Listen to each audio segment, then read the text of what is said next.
자, 우리 하나님 말씀 히브리서 11장 17절 말씀입니다. 신약성경 365면 히브리서 11장 17절 말씀입니다. 히브리서 11장 17절 말씀. 자, 우리 한 목소리로 다 같이 시작. 아브라함은 시험을 받을 때에 믿음으로 이삭을 드렸으니 그는 약속들을 받은 자보되 그 외아들을 드렸느니라. 아멘. 할렐루야. 주님의 은혜가 함께 하시길 주의 이름으로 축원합니다. 우리 아브라함의 신앙은 부활의 신앙이었어요. 하나님께서 아브라함에게 내 아들을 번제로 바쳐라, 번제로 드리라, 그렇게 말씀하셨을 때에 아브라함은 그 말씀에 토를 달지 아니하고 그대로 순종하였던 것입니다. 무엇 때문입니까? 하나님은 약속의 하나님이시기 때문에 그걸 믿었던 것이에요. 하나님이 내 자손을 통하여서 하늘의 별처럼 땅의 티끌처럼 후손들이 많아지게 하겠다, 그런 약속의 말씀을 믿었던 것이에요. 내가 비록 이 이삭을 하나님께 바친다 할지라도 죽은 자 가운데서 살려주실 줄로 믿습니다. 이게 아브라함의 부활신앙이었던 것이에요. 마치 사렙다 과부가 엘리야에게 자기의 남은 밀가루와 가루와 기름을 가지고 떡을 만들어 드렸던 것과 같은 신앙입니다. 내 마지막 이걸 가지고 내가 이제 먹고 죽겠다 그랬지만은 믿음으로 드릴 때에 그 가뭄이 끝날 때까지 가루에 가루가 떨어지지 아니하고 기름이 떨어지지 않았던 것이, 이게 바로 부활신앙입니다.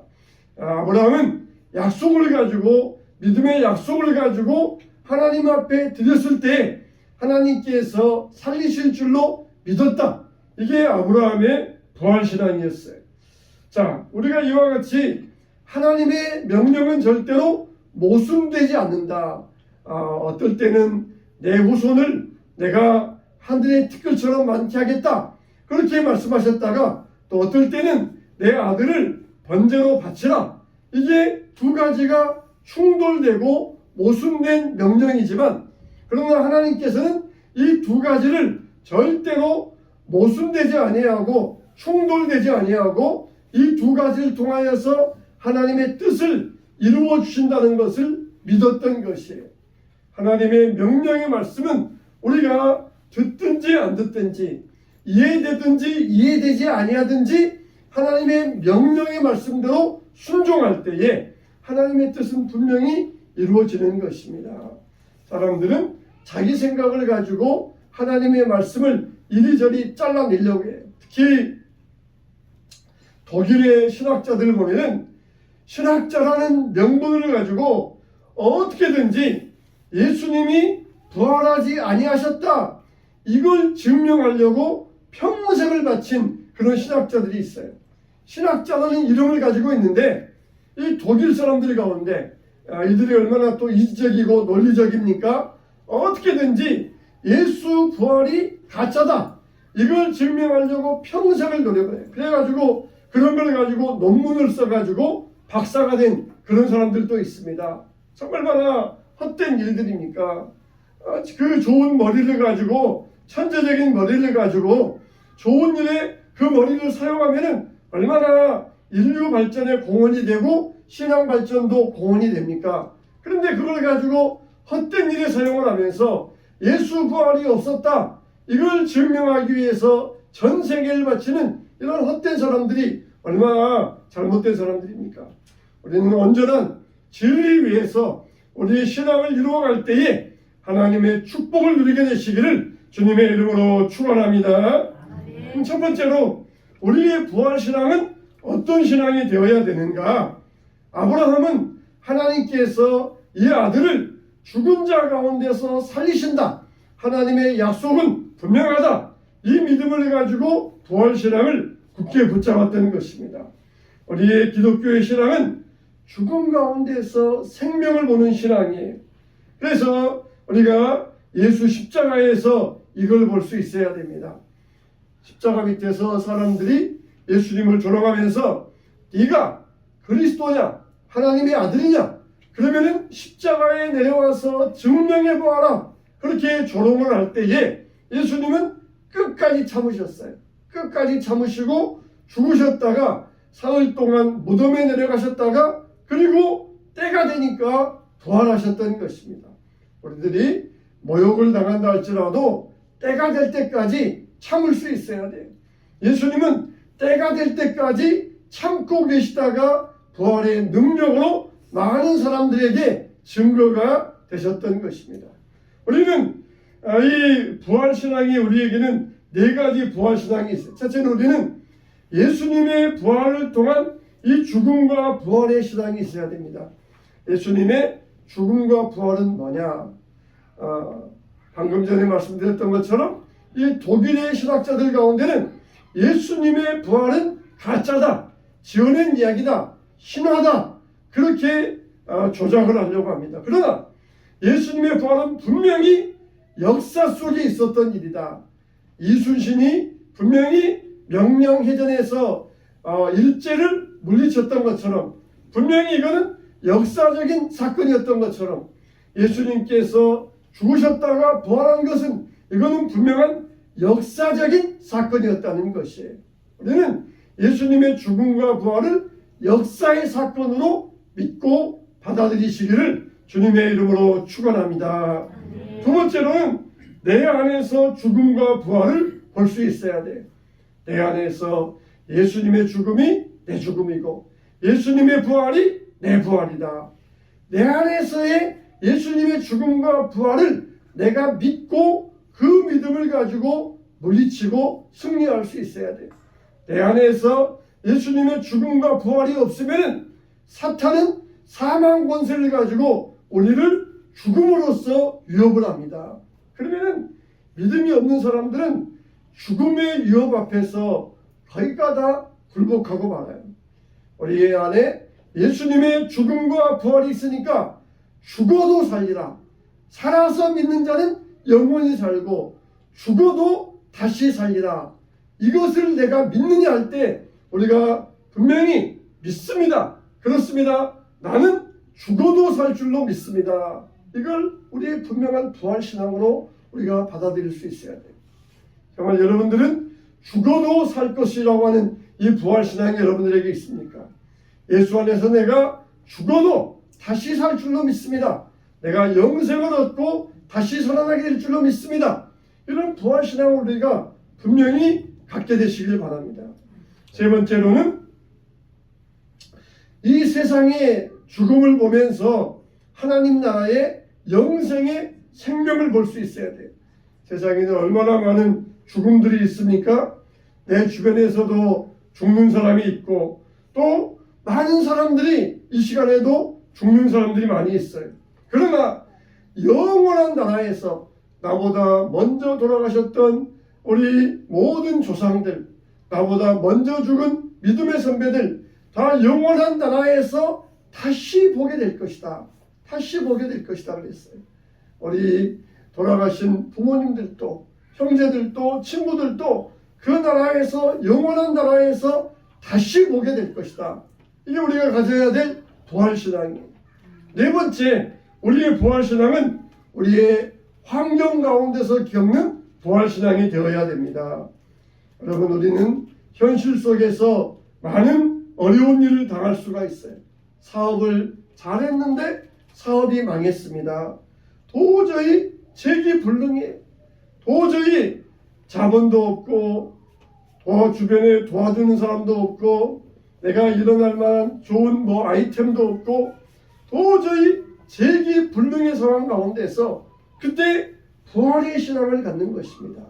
내가 아무것도 알 수 없는 이런 상황이지만 부활의 신앙을 가질 때에 예수님께서 내 사업을 일으켜주시고 이 상황 가운데서 예수님은 다시 재기케 하시는 능력의 하나님이시다. 이걸 믿는 것입니다.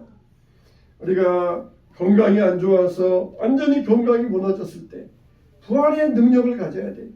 부활의 능력으로 주님께서 나를 일으켜 주실 줄로 믿습니다. 나를 세워주시고 우리 삶을 강건케 하여 주실 줄로 믿습니다. 이게 바로 부활신앙이에요. 부활신앙. 여러분 현실 가운데 여러분이 불가능하게 여기고 있는 것, 혹은 여러분 삶에 여러분들을 힘들게 하는 어려운 환경이 없습니까? 우리가 부활의 신앙으로 이길 수 있어야 됩니다. 부활의 능력으로 이것을 극복할 수 있어야 됩니다. 믿음의 사람들은 절망 가운데서도 소망을 보는 사람이에요. 죽음 가운데서도 생명을 보는 사람입니다. 그러니까 믿는 사람에게는 포기라는 게 없어요. 불가능한 게 없습니다. 죽은 자도 살리시는 능력이 있는데, 죽음도 물리치는 능력인데 세상에 불가능한 게 뭐가 있겠습니까? 이 산을 들어 바다에 던지라 하여도 그대로 되리라. 이게 우리의 믿음인데, 이게 부활의 신앙이에요. 하나님께서 우리를 죽음에서도 일으켜 주신다. 절망 가운데서 세워주신다. 이게 우리의 부활 신앙입니다. 여러분, 우리가 이 부활의 능력을 여러분 삶 가운데 적용하시어서 우리를 다시 세우시는 부활의 능력의 역사가 여러분 삶 가운데 일어나게 되시기를 주님의 이름으로 축원합니다. 그런데 두 번째로, 여기 우리가 이 부활의 능력을 체험하기 위해서는 중요한 조건이 하나 있어요. 그건 뭐냐? 완전한 헌신입니다. 완전한 헌신이에요. 아브라함이 이 아들을 번제로 드릴 때 하나님께서 다시 부활하여 주실 것이다. 그걸 믿는 믿음. 그 믿음은 어디에서 왔어요? 비록 독자 이삭이라 할지라도 내가 하나님을 더 사랑하니까 하나님께 이 아들을 바칩니다. 이게 아브라함의 완전한 헌신이었어요. 우리가 부활의 능력을 맛보기 위해서는 우리에게 이와 같은 완전한 헌신이 있어야 됩니다. 사랑하는 성도 여러분, 여러분들이 부활의 능력을 체험하고 싶으십니까? 그러면은 헌신이 있어야 돼요. 완전한 헌신이 있어야 됩니다. 하나님 앞에 우리의 시간도 드리시고, 우리의 마음도 드리시고, 우리의 몸도 드리시고, 우리의 물질도 하나님이 원하시면은 드릴 수 있는 이런 헌신이 있어야 돼요. 미국에서 여기에 있다가 이 이민간 가족이 있었어요. 아버지는 군대 장교로 제대하신 분이고, 그리고 이 온 가족이 미국에 가서 이민을 하면서 이민 생활하는데 무슨 사업을 했냐면은 양주 사업을 했어요. 양주 사업. 하루에 17시간 동안을 문을 열어놓고 양주 사업을 하는데 이게 사업이 굉장히 잘 됩니다. 어느 날은 대학 다니는 아들이 아버지 어머니를 모셔놓고 무릎을 탁 꿇습니다. 그러면서 아버지 어머니, 제가 정말 간곡한 부탁이 있습니다. 그래도 우리가 신앙생활하는 믿음의 가문 아닙니까? 그런데 하나님 앞에 이게 양주사업, 술장사는 양심에 꺼리는 사업입니다. 아버지, 우리가 하나님 정말 온전히 믿고 하나님을 의지해 봅시다. 우리가 이 양주사업 그만둡시다. 이 사업을 그만둬도 하나님께서 우리 가정에 복을 주실 줄로 믿고 이 사업을 접읍시다. 아들이 아버지와 어머니 앞에 무릎을 탁 꿇고 그렇게 간곡하게 부탁하니까 이 아버지도 군대에서 제대하신 분이니까 또 화끈하신 분이, 그래? 한번 그래보자. 한번 그렇게 해보자. 네 말대로 한번 신앙생활 제대로 해보자. 그러면서 내놓았더니 그날로 팔렸어요. 이 사업이 잘 되니까 그날로 팔렸습니다. 그래가지고 가족이 모여서 의논합니다. 우리가 그러면은 무슨 사업을 할까 했더니 우리가 도넛 사업을 하자. 그래가지고 도넛 사업을 시작했어요. 도넛 사업은 신앙인들이 해도 상관이 없으니까 도넛 사업을 하자. 그런데 이 사업이 잘 돼가지고 한 달 만에 지점이 4개로 늘어났어요. 그런데 이 또 문제가 생겼습니다. 아버지 어머니, 우리가 믿음 생활 하는데 주일은 지켜야 되지 않겠습니까? 우리는 교회 가지만은 종업원들은 또 일하고 있으니까 주일은 지킵시다. 그런데 4개의 지점에서 이 한 달 동안 쉬면은 4, 4, 16, 16일을 쉬어야 돼요. 만일 매출이 한 군데에서 100만 원씩 나오면은 한 달에 1,600만 원이 손해예요. 하루에 1,000만 원씩이 매출이면은 한 달에 1억 6천이 손해입니다. 그것도 쉬운 일이 아니에요. 그런데도 불구하고 알았다. 우리가 또 한 번 제대로 신앙생활을 해보자. 그러면서 주일은 쉽니다. 그러면서 주일에 문을 닫기 시작했는데 그 손해본 만큼 매출이 평일에 골고루 나누어져 가지고 그만큼 매출이 올랐던 것이에요. 여러분, 우리가 이 부활의 신앙을 맛보기 위해서는 이런 헌신이 있어야 됩니다. 내 것을 손해보고 내 것을 드리고 양보하고 내 것을 손해볼 때 하나님께서는 그것을 채워주시는 하나님이세요. 내가 이만큼 손해봤는데 하나님은 이만큼 채워주시는 하나님이세요. 내가 씨 하나를 심었는데 하나님은 거기서 30배, 60배, 100배의 결실을 맺게 하시는 하나님이십니다. 하나님은 결단코 우리에게 손해보게 하시는 하나님이 아니세요. 우리가 신앙생활할 때 우리가 부담을 가질 수 있어야 돼요. 그냥 부담 없이 신앙생활하는 것은 헌신이 아닙니다. 부담을 가지고 내가 어느 정도의 부담을 가지고 하나님 앞에 신앙생활하는 것, 그게 바로 헌신인 것이에요. 그게 헌신인 것입니다. 아브라함은 하나님 앞에 자기 독자 이삭을 바침으로써 완전한 헌신을 드릴 수 있었고, 그리고 하나님께서 아브라함에게 큰 축복을 내려주셨던 것이에요. 안 바치면은 아무것도 없어요. 바쳤을 때 하나님께서 이 믿음의 가정에 놀라운 축복을 주셨던 것입니다. 또 우리가 이 부활의 신앙을 누리기 위해서는 한 가지 조건이 더 있어요. 그건 뭐냐? 우리가 드리긴 드리는데 즐거운 마음으로 드려야 됩니다. 즐거운 마음으로, 인색한 마음으로 억지로 하는 것이 아니라, 마지못해 하는 것이 아니라 즐거운 마음으로 즐겨낼 수 있어야 돼요. 즐거운 마음으로. 이게 하나님 앞에 우리가 부활의 능력을 체험할 수 있는 조건이 되는 것이에요. 아나니아와 삽비라가 있었어요. 교회에서 사람들이 다 은혜 받아가지고 막 헌금하는데 아나니아와 삽비라가 여보 교회에서 보니까 이 집사도 헌금하고 김 집사도 헌금하는데 우리 집안은 헌금 안 해서 되겠소? 우리도 헌금합시다. 그래가지고 집을 팔았어요. 그래서 집을 팔고 보니까 아까워요. 그래서 절반은 감춰놓고 절반만 가져옵니다. 사도가 세상 물정 모르니까 집값 시세 알겠느냐? 이것만 가져가도 이게 집값 전부입니다. 그러면 사도가 뭘 알겠느냐? 그러면서 집값의 절반만 가져왔어요. 하나님 앞에 즐겨내는 마음으로 내야 되는데 인색한 마음으로 즐겨내지 아니하다가 아나니아와 삽비라는 이렇게 불행한 일을 당하고 말았던 것입니다. 우리가 하나님 나라를 위하여서 바칠 때는 바칠 수 있어야 돼요. 이삭이 태어나서 얼마나 정말 보기 좋을 때입니까? 그러나 하나님께 드리라 말씀하실 때에 전혀 망설이지 아니하고 하나님 앞에 기쁜 마음으로 드릴 수 있었던 것입니다. 우리가 억지로 하는 건 안 돼요. 남도 헌금하고 남도 이렇게 물질 드리는데 여보 우리도 좀 드립시다. 체면상 어쩔 수 없이 드립시다. 이런 게 되어서는 안 돼요. 정말 기쁜 마음으로 우리 함께 참여합시다. 비록 우리가 부담된다 할지라도 우리 함께 하나님 앞에 헌신할 때 하나님께서 더 좋은 것으로 채워주실 줄로 믿습니다. 이런 믿음을 우리가 가질 수 있어야 돼요. 사랑하는 성도 여러분, 여러분 삶 가운데 가라앉아 있고 다운되어 있고 죽어있는 여러분의 삶에 어떤 부분이 있습니까? 하나님 앞에 그걸 드려보세요. 하나님 앞에 그걸 바쳐보세요. 여러분이 시간이 없다 그러니까 오히려 하나님 앞에 시간을 드려보세요. 그럼 하나님께서 우리의 삶의 시간을 잘 조절되게 만들어 주시고, 여러분이 건강이 없습니까? 여러분의 건강을 가지고 봉사해 보세요. 하나님께서 틀림없이 건강을 채워주십니다. 물질이 없다 그러십니까? 여러분이 있는 물질을 드려보세요.